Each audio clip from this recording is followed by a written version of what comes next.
নমস্কার দর্শক বন্ধুরা, লিপিস কিচেনে আপনাদের স্বাগত জানাই। আজ হাজির হয়েছি নিরামিষের দিনে খাওয়ার জন্য সাদা আলুর দমের রেসিপি নিয়ে। লুচি, পরোটা, রুটি, প্লেন রাইস, পোলাও সব কিছুর সঙ্গেই অসম্ভব ভালো লাগে খেতে। আশা করছি আপনাদের দারুণ লাগবে। আমার চ্যানেল এখনও না সাবস্ক্রাইব করা থাকলে চ্যানেলটি সাবস্ক্রাইব করার অনুরোধ রইল। এখানে আমি ছোট ছোট আলুকে এভাবে দুটুকরো করে কেটে নিয়ে জলের মধ্যে দিয়ে দিলাম। খুব ভালো করে আলুগুলো ধুয়ে নেওয়ার পর আলুতে পরিমাণ মতো লবণ দিয়ে আলুটাকে অল্প একটু ভাপিয়ে নেব। ফ্লেম অন করে ঢাকা দিয়ে ঠিক 4 থেকে 5 মিনিট ফুটিয়ে নিয়ে তারপর ফ্লেম অফ করে আরও 2-3 মিনিট রেখে দিয়েছিলাম। আর তাতে করে দেখুন আলুটা বেশ নরম হয়েছে, তবে এর থেকে নরম করবার প্রয়োজন নেই। আলুটা সেদ্ধ হবে, তবে একদম নরম হবে না। এরপর কড়াইতে তেল গরম করে নিলাম আর তারপর ভাপানো আলুগুলো ছেড়ে দিচ্ছি। আলুকে এই পর্যায়ে বেশ লালচে রং করে ভেজে নেব, যাতে আলুর গায়ে সুন্দর একটা ক্রিস্পি লেয়ার ধরে যায়। আলু ভাজতে একটু সময় লাগবে, সেই সময় বোলের মধ্যে 1/2 কাপ নিয়েছি টক দই, 1/2 চামচ ধনে গুঁড়ো, 1/2 চামচ জিরে গুঁড়ো, 1/4 টিস্পুন নিয়ে নিলাম গোলমরিচের গুঁড়ো, আর নিচ্ছি 1/2 চামচের একটু বেশি কাশ্মীরি লাল লঙ্কার গুঁড়ো। দিয়ে দিচ্ছি এখানে চাট মশলা 1/2 চামচের একটু বেশি, পরিমাণ মতো লবণ দিলাম, আর দিচ্ছি চিনি অল্প পরিমাণে। দিয়ে খুব ভালো করে সমস্ত কিছুকে একসঙ্গে মিক্স করে নেব। দইটাকে মশলার সঙ্গে ভালো করে ফেটিয়ে নিচ্ছি। এখানে একটি ছোট্ট টিপস বলে দিই, এই মশলার দইয়ের মিশ্রণে যদি 1/2 চামচের মতো কর্নফ্লাওয়ার বা ময়দা দেওয়া হয়, তাতে করে কিন্তু রান্নাতে দইটা দেওয়ার সময় ফেটে যাবে না, গ্রেভিটাও সুন্দর তৈরি হবে। এদিকে আলুতে সুন্দর লালচে রং ধরলে এখন আলুগুলো ভাজা হলে তুলে নিচ্ছি। এবার এই কড়াইতে রান্নার জন্য আরও একটু তেল দিয়েছি। তেল গরম হলে ছোট এলাচ, দারচিনি আর লবঙ্গ দিলাম, আর দিচ্ছি অল্প গোটা জিরে। ফোড়নটাকে ভালো করে ভেজে নিয়ে একদম লো ফ্লেমে রেখে দিয়ে দিচ্ছি 3 পিঞ্চ মতো হিং, 4টে কাঁচা লঙ্কা, 1.5 ইঞ্চ পরিমাণ আদাকে জল দিয়ে বেশ মসৃণ করে বেটে রেখেছিলাম। এখন ফোড়ন ভালো করে ভাজা হলে এই আদা কাঁচা লঙ্কার পেস্ট আমি এখানে দিয়ে দিচ্ছি। আর তারপর লো ফ্লেমে রেখেই 1-1.5 মিনিট একটু কষিয়ে নেব, যাতে করে আদার কাঁচা গন্ধটা চলে যায়।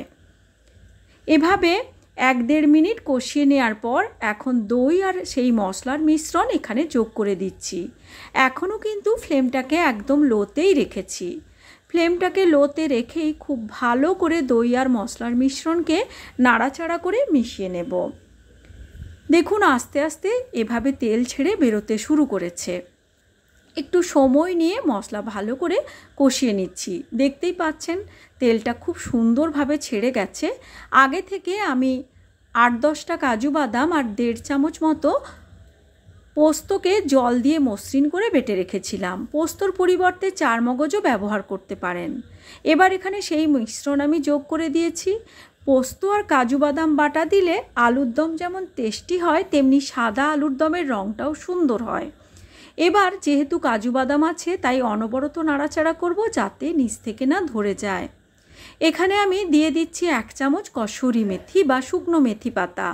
এটা কিন্তু ড্রাই রোস্ট করে নয়, এমনিতেই দিলাম, তাতে করে ফ্লেভারটা খুব সুন্দর হয়। এবার ভালো করে মশলাকে আবারও তেল ছেড়ে যাওয়া পর্যন্ত কষিয়ে নিচ্ছি। দেখুন আস্তে আস্তে এভাবে কষাতে কষাতে কি সুন্দর তেল ছেড়ে একেবারে বেরিয়ে এসেছে। এখন আমি ভেজে নেওয়া আলুগুলো যোগ করে দিলাম। এবার আলুর সঙ্গে মশলাকে বেশ সময় নিয়ে কষাতে থাকব, যাতে করে মশলার সুন্দর ফ্লেভার আলুর সঙ্গে ভালো করে মিশে যেতে পারে। দেখুন আলু আর মশলা একসঙ্গে ভালো করে কষানো হয়ে গেছে। এবার কিন্তু আমি একটু ঢাকা দিয়েও রান্না করে নেব। ঢাকা দিয়ে খুব বেশি সময় নয়, জাস্ট 2-3 মিনিট রান্না করে নিলাম। এবার এখানে আলু আর মশলা ভালো করে কষানো হলে গ্রেভির জন্য জল যোগ করে দেব। আমি এখানে 1/2 কাপের থেকে একটু বেশি পরিমাণ গরম জল যোগ করে দিচ্ছি।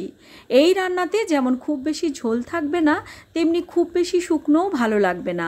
অল্প অল্প গ্রেভি থাকলে খেতে বেশি ভালো হয়, সেই বুঝেই জলটা যোগ করেছি।